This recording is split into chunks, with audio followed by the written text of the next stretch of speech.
Good evening, everyone. My name is David McLaughlin. This is a presentation on the 14th UPU Congress in Ottawa in 1957.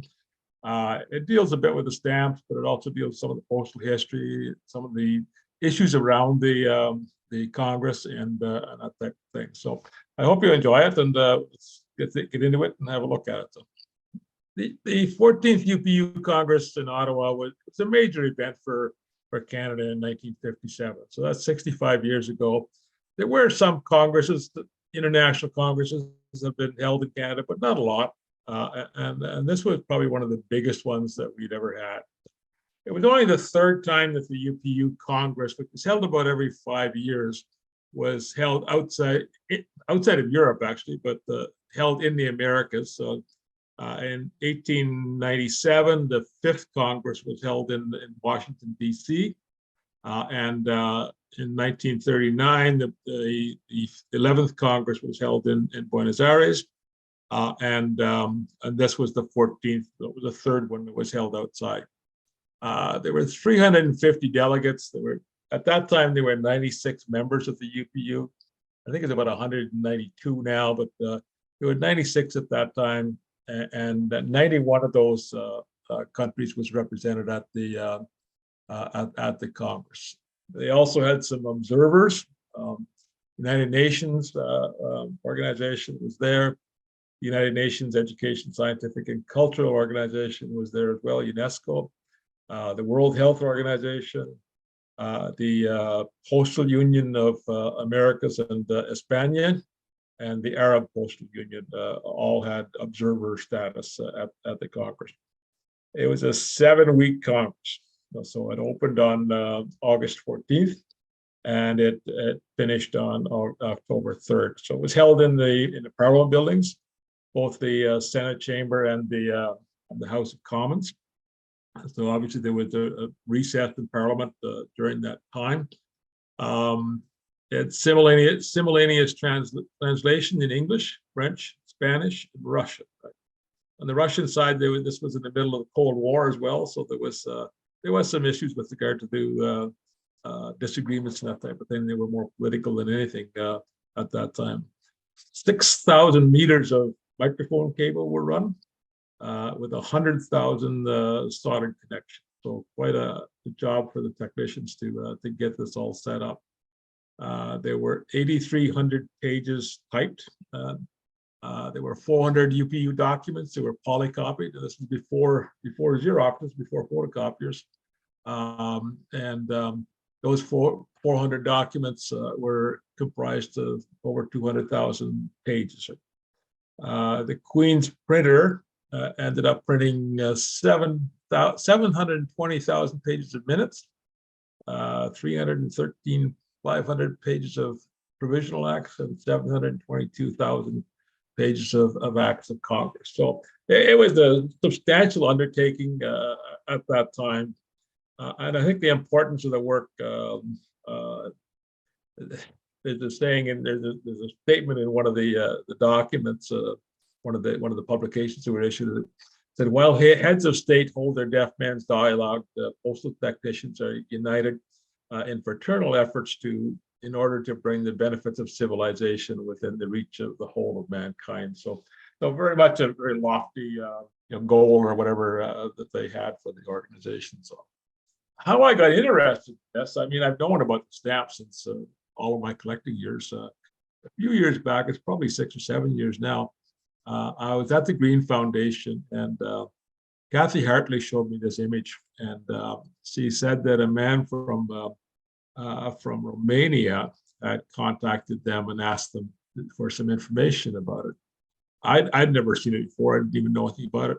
But when we started looking into it, this fellow, Worthimieux, he was one of 8 delegates in the 11-member French delegation.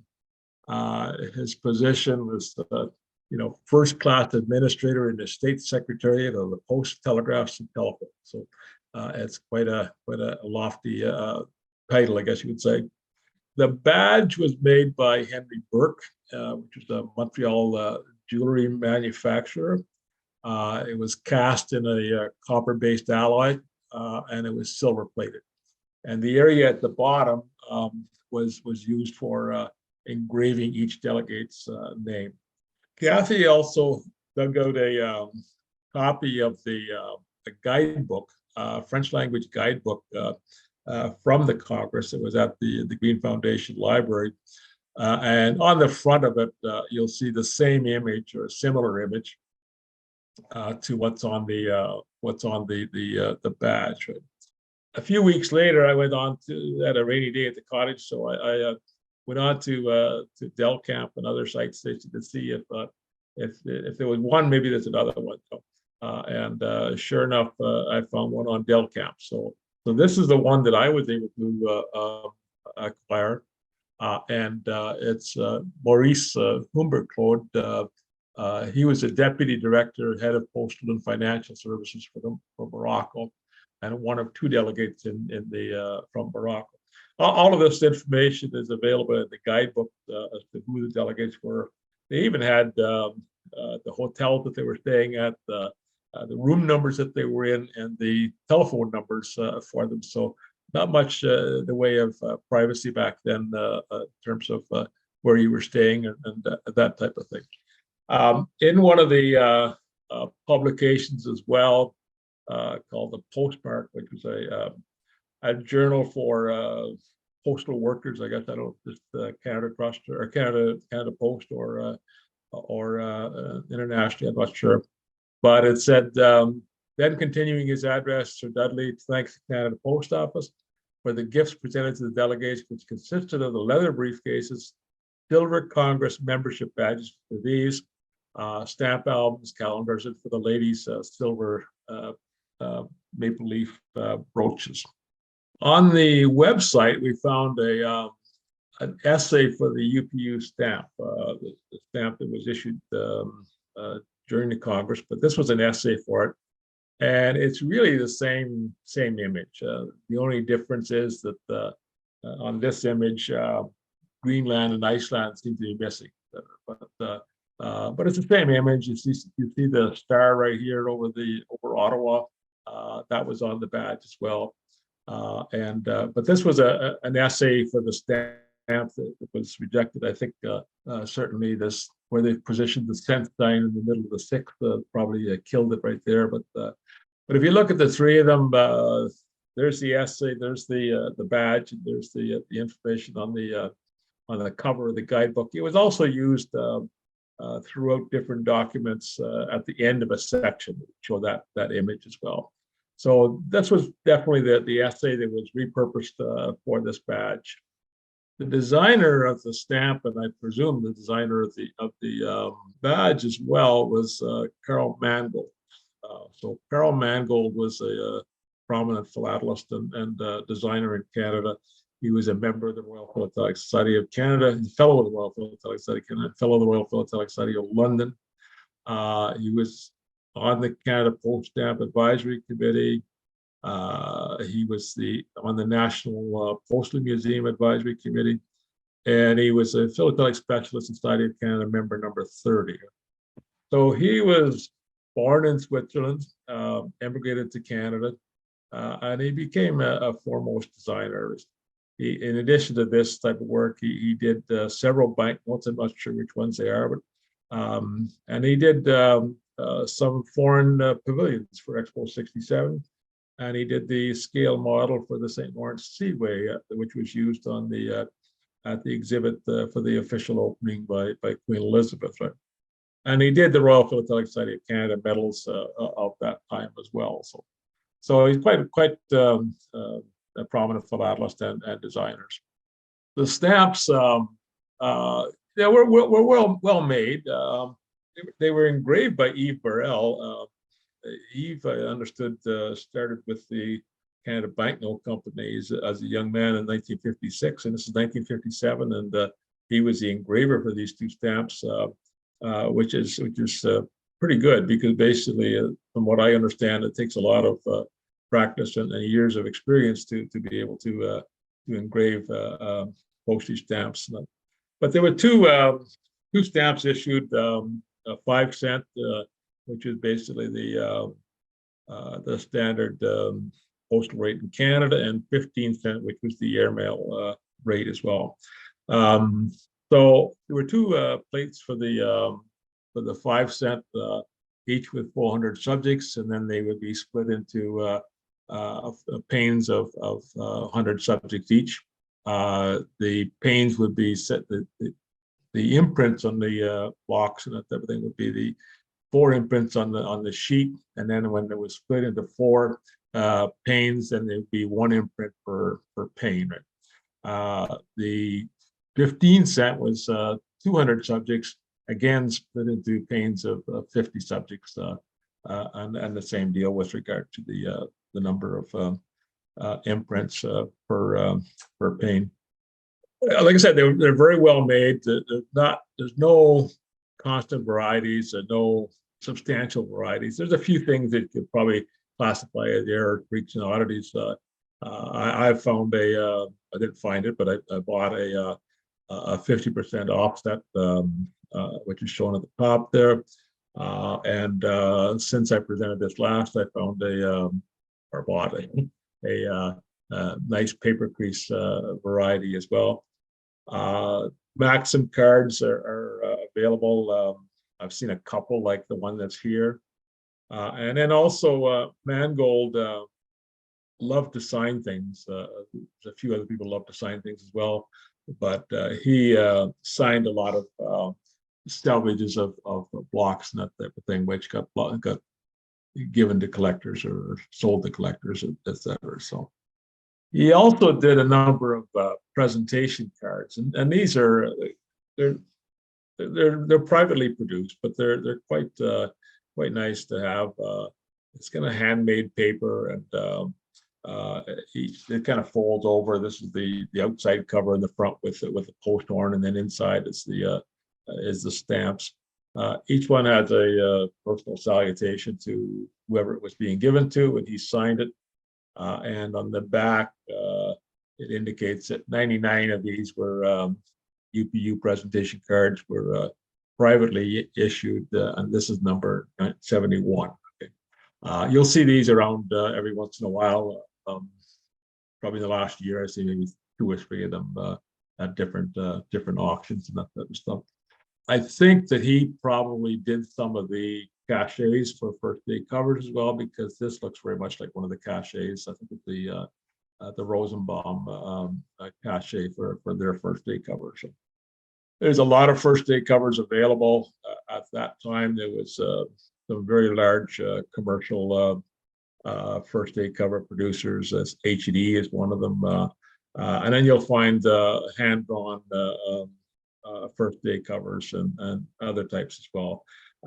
The stamps were issued throughout Canada on August 14th, and the one on the first day cover on the left there is from Halifax. The cachet maker is unknown, but it's a handmade one, and there's some color pencil to add some detail to it, etc. So there's also some Shearing Corporation in Montreal was the leader in this, but a number of the pharmaceutical companies at that time began to issue some of their material brochures and that type of thing with first day covers. So this one is an early one from them. It's got the 5-cent UPU stamp plus a 3-cent stamp for the 2nd ounce. On the back flap, you've got the Shearing Corporation logo and information. And Andrew Chung gave me some details basically on these replacement first day covers, and he gave me a definition of it. This is when the customer's first day cover is damaged during servicing at Ottawa, with a few exceptions, kind of post office cover is substituted. So he gave me a scan of the one on the right, and then I found out I actually had one of them in a collection that I bought, which is the one on the left there as well. So there's 350 delegates in 100 different countries, or almost 100 different countries. So at these conferences, the home post office would provide booklets, et cetera, which were given from each delegate to other delegates, et cetera. So there may have been as many as 35,000 of these things. So 350 delegates in 100 different countries. If each delegate gave one to every other delegate, you'd have 35,000 of these floating around. This happens to be the one from Israel. It's quite colorful and quite nice, but every country had one as well. So here's three more from one from Turkey on the left, the one from Bulgaria on the middle, and the one from Estados Unidos Mexicanos on the right. You'll see these around every once in a while. I probably have 7 or 8 of them that I've been able to get so far. So this is the one from the United States. It's quite nice. Each page has a story about a particular stamp that's been issued. And usually the stamps are in the recent past. So this is some stamps that were issued probably in 57 or 56 in the United States. This is the Jamestown stamp.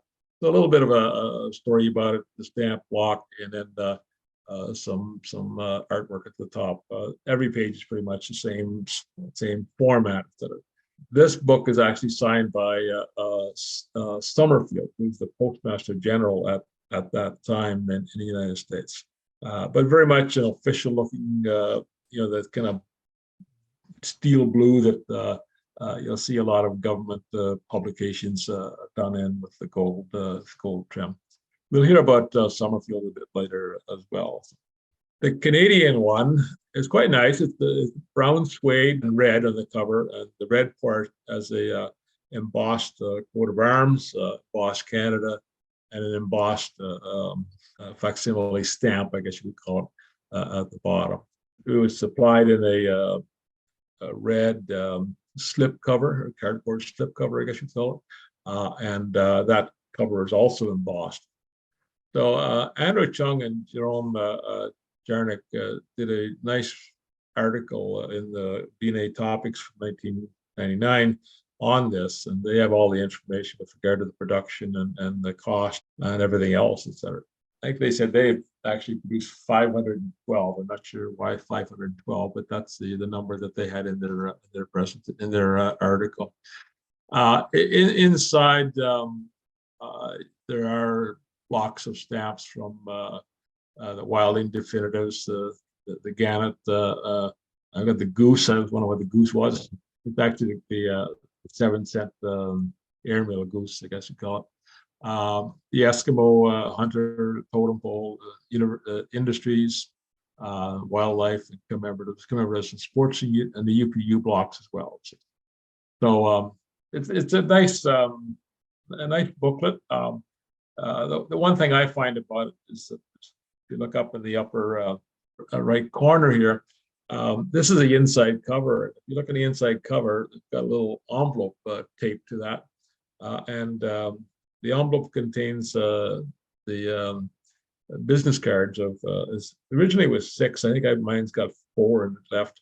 But normally at a conference like this, people would have presented their business cards with 2 hands, and then you bowed a bit, that type of thing. And we just kind of stuck them in an envelope and taped to them to the inside of the cover. So I always kind of find that kind of amusing. But so that's the stamps and the kind of paraphernalia that went along with them as well. There was a Congress post office set up in the center block of the Parliament buildings, and it was exclusive for the 350 delegates and the UPU administrators as well. And that caused a lot of ruckus, I guess, by collectors, because that meant that the collectors weren't going to be able to get cancellations and that type of thing that they wanted for the post office cancellations. And on the cancellations, there were a number of different canceling devices that were proofed. There was a 33 millimeter circular date stamp. There's 2 proof strikes of that. There's the Bitney Bowes machine cancel. There's the day of issue, and then the 7 wavy line cancels. There's a money order office number, 4003, a couple of proof strikes to that. There's a registration cancel, and we'll look at that a little bit later. And there's a roller cancel with 2 proof strikes as well. There were some other markings and canceling devices that you'll find. The first one with a rubber hand stamp. I'm not really sure if it was rubber, but it was certainly a hand stamp. And this would be the type of thing that really a business would use for receiving. But in this case, the business was the post office. So the post office actually had those made, and they were proofed the same way as any other canceling device would be. And then Pitney Bowes had a mailomat franking, and they had a commemorative franking on their machines. So there's a good article in the on postalhistory.canadanet.net by Robert Smith on the different cancels that were available at that post office. So this is the 33 millimeter circular date stamp. On the proof, there's 2 different varieties. One where the O of Ottawa is under the P of the P of postage or postal, which is what we have here, and the other one, the O of Ottawa, is under the S of Congress. The only this one has been found used on letters. So it may be that it was proof, but they decided only to use this one, or maybe it was the same device, but they were able to shift this. I'm not sure what, but that was the only one that's available. This is just an example on cover of the stamp. Pretty fine in terms of the lettering and that type of stuff. So you don't get a really bold stripe on it, but they are nice large cancels which are available for that. The Pitney Bowes machine cancels, I mentioned before, there's the 7 wavy lines, and there's also the day of issue. These cancels, again, they were only available in the with the UPU hub. Basically, they were only available at the post office, and only to delegates, right? So the one thing that's good about doing presentations sometimes is you learn more about what you're discussing. And when I did this for the PSSC, I learned from Bob Bogle that this actually, one on the left, which I thought was the regular first day cover, is actually quite scarce, right? And the reason it's scarce is that it's a Rosenbaum cached cover, okay? But Rosenbaum or anybody else couldn't take them into the post office and get them canceled. So what Rosenbaum did is he met with the U.S. Postmaster General, okay, and gave him a stack of these things, and it wasn't a big stack, maybe 20 or something like that. And the deal was that that's Springfield, I guess, would take these and get them canceled. Okay? And that Rosenbaum would get half them back, and he'd keep the other half. So if you see it very lightly written in pencil, it's addressed to Goodson, U.S. Delegate, Box 24 in pencil. Okay? What Springfield did basically was he did that for all the ones that he had, and he had them actually mailed to the post office boxes that were there in the post office for the delegates to pick up. Right? So there's really only a few of these with that UPU hub cancel on it that are available. I didn't even know that, but Bob actually afterwards gave me the backup articles that have been written on that. The other one on the right is a delegate sending a first day cover with a regular day of issue cancel. He's sending it to himself in the Netherlands. The money order office numbers, there were 2 proof strikes. I'm not quite sure if there's anything really different between them. There's different date on them, and they've got the number upside down on them. You don't see these in regular use. I'll show you one in a minute, but these are just a couple of favor strikes on the right. But this one is the only known usage of it. So this is from a delegate from Belgium, and he's sending back a imprimé or a printed matter letter, and you'll see the registration marking out here. It's a nude marking. There's no, normally there would be an office number here, an office description here, like Ottawa, Ontario, or something of that nature. Up in the top box there's nothing in it, right? It's just a nude marking, and initially they were just using manuscript numbers for the registration number. Later on, they got a date stamp. But this is the only one that's known. It's not a nice cover. It's kind of beat up a bit, but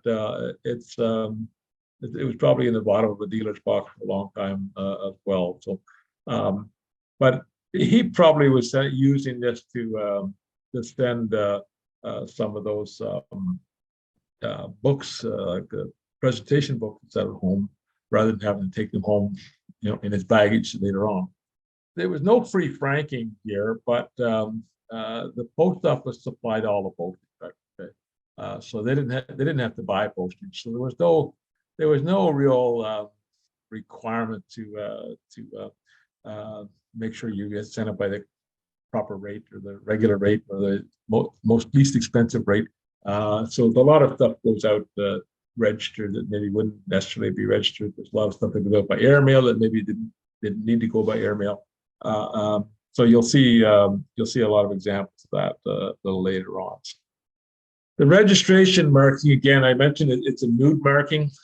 There were no office number, no office name.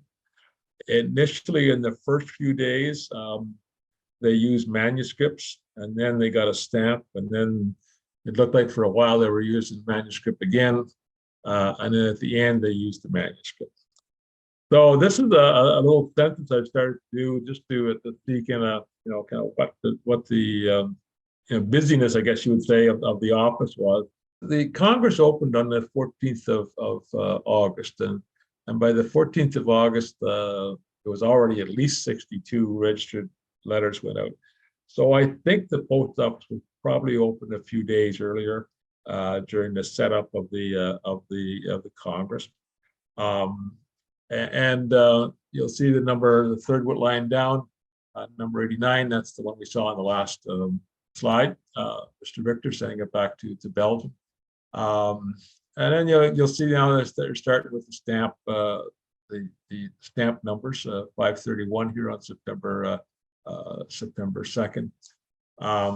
Since I showed this the last time, I got one more September 11th number, registration number 1139.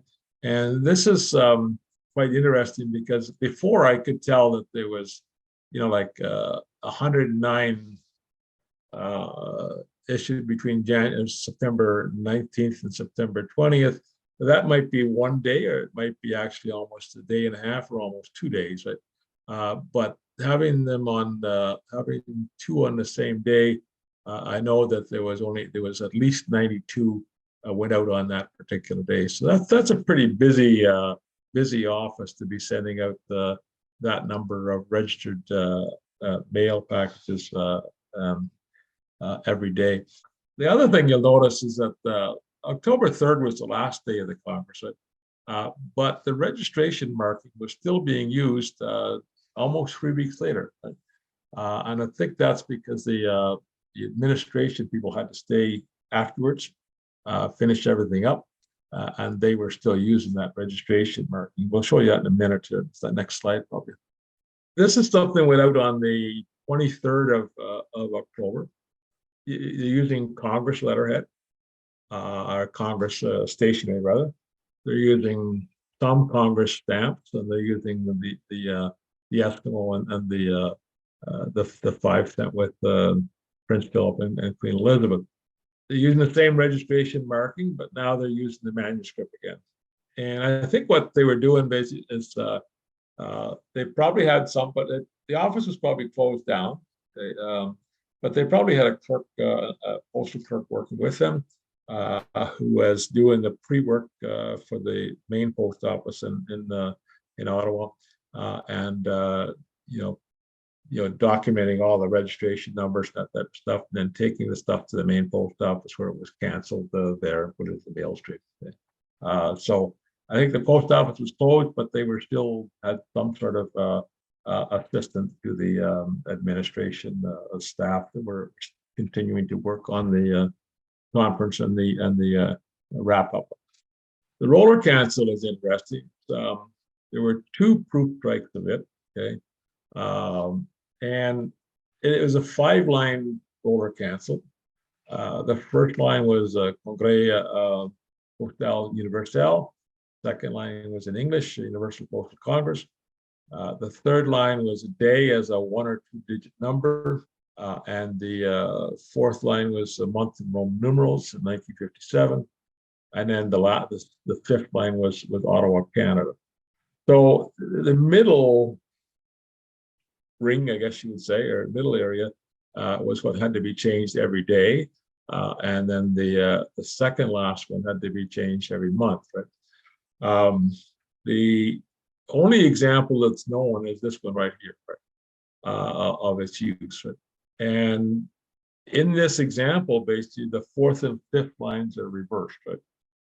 Now, my theory is that this was basically a roller cancel that consisted of 5 rings on some sort of a spindle. And when you went to change the date, you had to pull the other 2 rings off, replace the middle ring, and then put them back. And I think they just put them back in the wrong order. So that's an interesting variance there. So the rubber hand stamp that we mentioned, I think is just being used as a receiver. So in a normal office, quite often in those days, everything that came in got date stamped with the date that it was received. And this is just a newspaper being sent in from Zurich, and they date stamped it. But that's a stamp that's proofed in the proof books. It belongs, I think, in an exhibit of this nature. So the mailomat. So Pitney Bowes had these mailomat machines. Well, since at least 1947. There's a promotional card from 1947, and it was kind of an automated system that you put in the postage and it stamped it with that. They put those things into hotel lobbies and train stations and that type of stuff as well. So this one here that they set up in the Chateau Laurier Hotel has little bit of detail about the Congress. The 14th Congress, Canada, 1957, Universal Postal Union. This one's kind of interesting because it's addressed to Werner Simon and Luc Legault in Montreal is a meter mail guy, and he told me basically that Werner Simon was actually the editor of the meter journal. I'm not sure what the name of it was, but he estimated. I'd heard there were maybe about 5 of these available, but he estimated there's probably maybe 10 or 20 available. I had 2 of them, and this one I don't own anymore. I've traded that one to Luke because he didn't have one. So the other thing with regard to Pitney Bowes, as they wanted to set up their machines and that type of thing in the postal union area, like the in the Parliament buildings, let's put it that way, and they weren't allowed to. There's some stories basically that these were sent to delegates, right? And I don't think that they were. They're all addressed to, all the ones that I've seen are addressed to people in Toronto, and they're all addressed well 4 weeks after the Congress opened. And they're numbered. There's 1,000 envelopes apparently, and they're all numbered. And I think when they maybe the original intention was to give them to delegates or send them to delegates, but I think once they weren't able to do that in Ottawa, they just repurposed them and either sold them to collectors or sent them to collectors that were on the mailing list that they had. I've seen two of these with the same person, the same address. Well, so that kind of leads credence to that theory, I think. There's at least one country that did postmark for the about the Congress, and that's Korea. So they had for Seoul, they had a Korean language postmark on the left there, and they had English postmark on the cover to Holland on the right.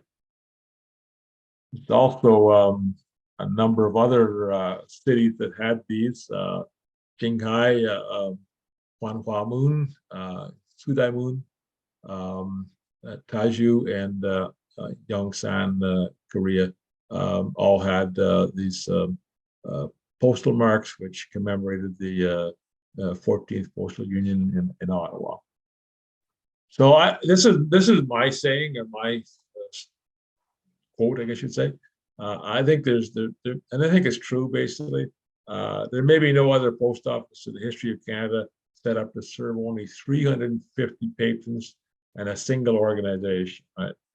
Which handled more mail to more foreign destinations and at more rate and with more marks, and all within a 7-week lifespan. So you got 91 countries represented there for 7 weeks. You could be sure that the mail went to at least 91 countries, of one type or another, right? And the rates, we'll look at the rates in a few minutes, but there's a lot of high rates, a lot of different rates that we'll see. And again, 350 patrons is a very small town, village, basically.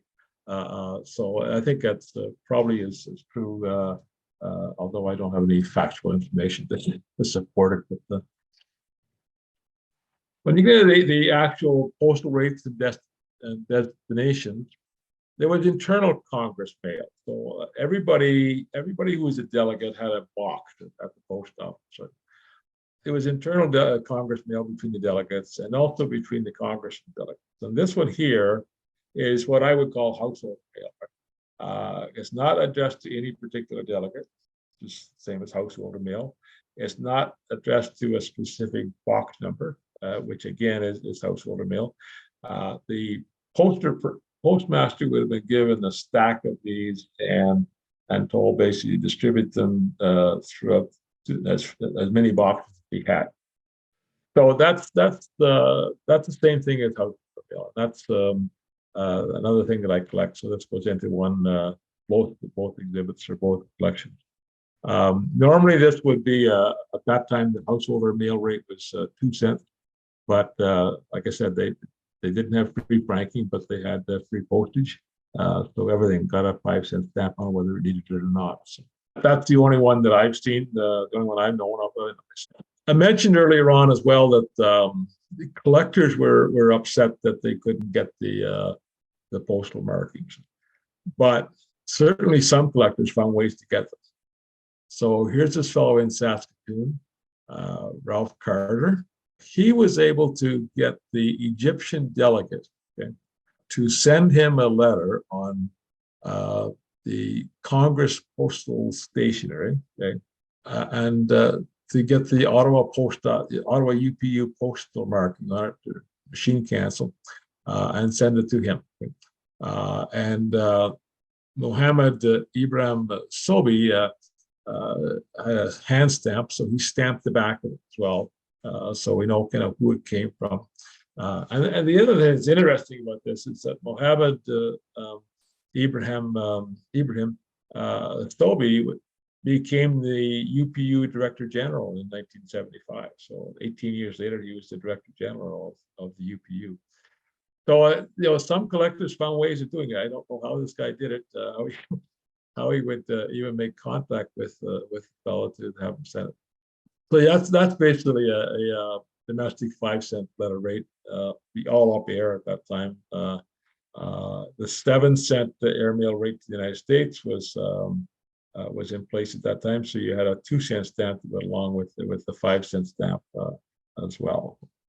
As I mentioned, United Nations and the United Nations organization had observer status there at the Congress.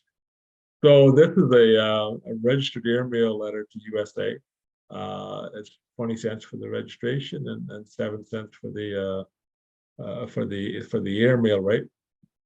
Registered number 433, and it's going to someone in the United Nations in New York. So it's probably a report back to the United Nations office as to what was going on, or maybe to ask some questions or something of that nature. I'm not sure, but delegates were provided with air letter sheets. Was 10 cents to all countries.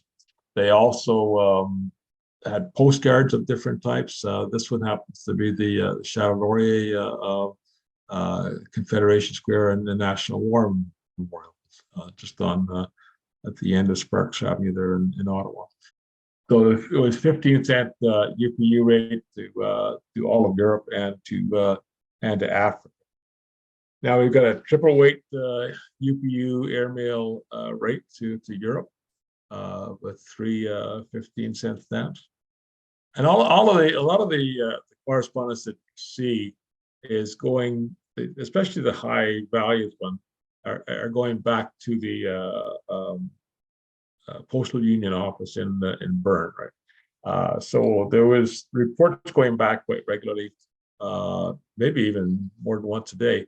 And there's a lot of high weight stuff. And again, it's all going airmail, whether it needed to be or not, I don't know. But the postage was free, so why not send it airmail? This is what we looked at before with the roller cancel. It's 12 times rate to Europe. This is the one we looked at before with the surface registered printed matter.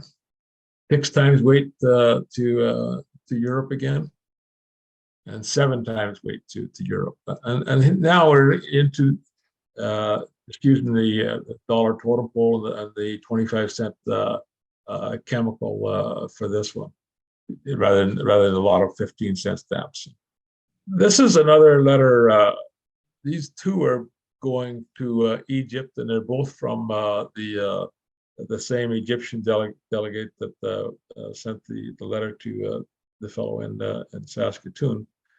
And I'd always considered that Egypt would be Africa, but it's considered a transcontinental country. It joins Africa and Asia, but for postal purposes, it was considered to be Asian. Right? So this is the Asian rate of 25 cents for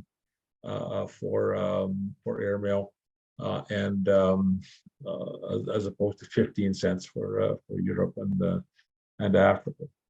One of the legacy, I guess, from that we would know about from the Congress is resolution number 13, which urged all member countries to consider adopting the week that October 9th falls in as a letter writing week. Now, obviously, this was well known ahead that this was going to be something that was proposed, and it looks like Colombia took it upon themselves to actually produce stamps in advance.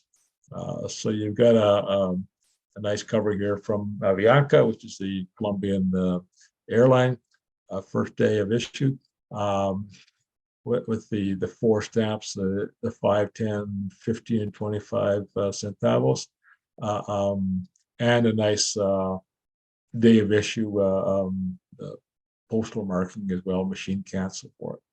There's also some of those same stamps used with others on a commercial cover to Switzerland on October 15th, 1957, which would be a few days later. That's the only country that I know that has that produced stamps that year for that. But Switzerland did have machine cancels ready. So they've got, and it looks like they were done in a number of different countries, number of different cities. Fribourg on the left, and Geneva on the right. So there's probably more of those around that I haven't seen yet. So the closing remarks from the Congress, these were by W.J. Turnbull. He was the Deputy Postmaster General for Canada, and he was the president of the 14th UPU Congress. He said there are no longer any presidents or vice presidents, no more precedent, no more ceremony. We are nothing but friends meeting for a farewell party. So you kind of see after 7 weeks of working together at a Congress and socializing together, that they would be just friends at the end of that. And they did have a very good, they had a significant social program as well. There is one thing that was reported in some of the newspapers. They did Ottawa's not that far from the Thousand Islands, so they did a bus trip down to the Thousand Islands and had a boat trip through the Thousand Islands. And the boat that they were on hit a rock and the propeller was damaged. So they were all marooned there until on some island until they could be rescued. So that made the newspapers at that time. So I'm not sure how critical it was or anything of that nature, but it was it made the newspapers. But they did have a very active social program as well. So the one thing I'm looking for, but I haven't been able to find anything on it, is I thought there would be a lot of kind of ephemera as well that would go along with this. And I've talked to a few people in Ottawa to see if there's any shops or anything of that nature that might carry ephemera. And Doug Lingard told me of one that he thought used to be there, but he's not sure if it's still there. So next time I'm in Ottawa, I'll see if I can find it. But I'd like to find some ephemera from the conference, maybe some programs or something of that nature, maybe some press coverage and that type of stuff as well. So there was a number of other congresses that were held in Canada. Getting interested in this one on the UPU of 1957, it kind of got me interested in the UPU Preparatory Commission meeting in 1933. And I've actually got a one-frame exhibit on that. And the other one in 1933 that's quite interesting is the World Grain Exhibition in Congress. And that one is, I find that one really, really interesting because it was originally started before the Depression, before the crop failures and that type of thing in Western Canada. And it was going to be held in 1932. So you can find meter cancels and that type of thing, saying get prepared, these are exhibits for the 1932 exhibition in Congress, conference. And then it got canceled. Then it got brought back a year later for 1933. But Regina at that time was small, very small city, but they brought they had people from around the world come to that Congress, and they also, because it was in maybe not because it was, but maybe just did it at different times, but they had tent cities actually set up for people to stay in. And so you had instead of renting a hotel, you could rent a cot and a tent and stay there. So, but they made their own building and everything, so it was quite an undertaking as well. The Imperial Economic Conference in 1932. I haven't got much material on it. I've got a bit of material on it, but not much. But that one is a series of 4 stamps for it, and that is something that also I think could be a good exhibit or a good collection. It was also held in the Parliament buildings because there were no convention center facility to speak of at that time. The Red Cross Conference in 1952, I don't know much about. There is a nice stamp, the one with the light blue stamp with the Red Cross in the white circle, about 1952. And then there's also another one called the Sixth Commonwealth Metallurgical Congress in 1957. So if you Google that, all you'll find basically is ads for the proceedings of the Congress on eBay and Abe Books and elsewhere, et cetera. So there's a number of these things, et cetera. What got all this the conferences started in the early 1930s was the Statute of Westminster, which was passed, I think, in 30 or 31, which really gave members of the British Empire the ability basically to become participants in the international scene by themselves without necessarily having Britain act for them. So that was, I think, the impetus of some of these early ones. I'm not sure why there was such a big gap between 33 and 52, but 52 to 57, we've got another three conferences. After that, I'm not sure what else there was, but along the same lines, there's other things to explore in this Canada's conferences series, I guess you would say. So, anyways, that's the end of my presentation. So thank you, and I appreciate the attention on it. And if there's any questions, I'd be pleased to answer them.